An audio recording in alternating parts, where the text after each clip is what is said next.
I wanted to create a quick video where we talk briefly about the public speaking portion of this assignment. This is the place where for 10 to 12 minutes you make your argument, you perform your argument as a speech. Since we didn't have 280 together, but 280 is relatively standardized in terms of its content, I know that last semester or whenever you took the course, you covered the proper structure of introductions, what main points look like, how to design a thesis, and what are the key components of conclusions.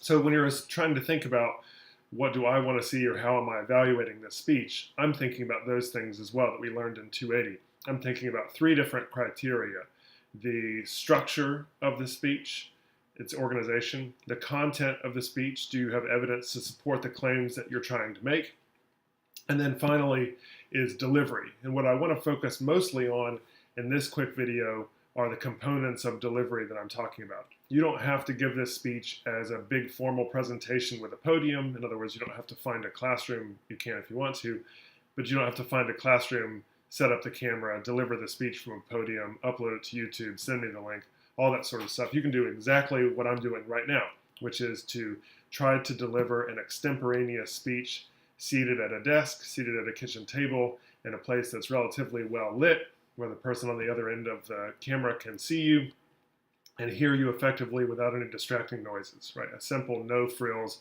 kind of presentation.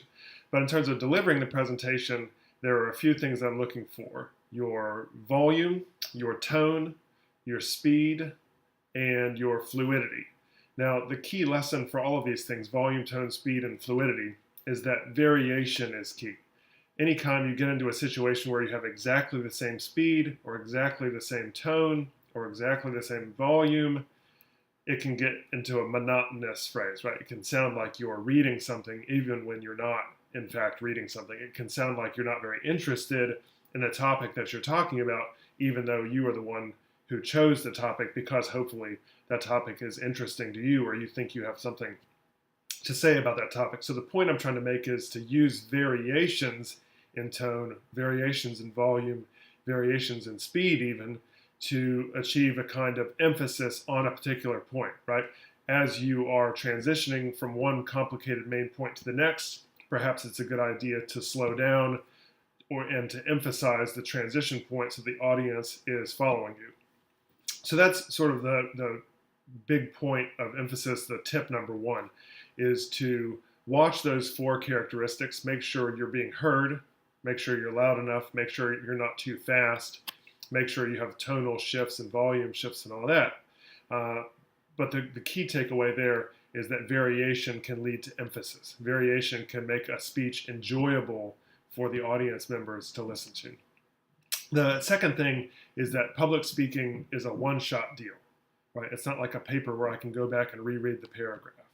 It's an experience where, aside from it being recorded in this sense, it's an experience where if the audience members miss something, they miss it. It's gone forever, unless they are going to rewind it, which is incredibly unlikely to happen in this context. And so if you as a speech maker understand that this is a one-shot deal for the audience, then there needs to be lots of hand-holding. There can be repetition of key points. There can be simple or powerful phrases that make sure the point you're trying to make is as clear as possible. You can simplify as best as possible for the audience so that you're not missing anybody. You can slow down and emphasize during key points like a thesis or a preview of main points, especially during transitions.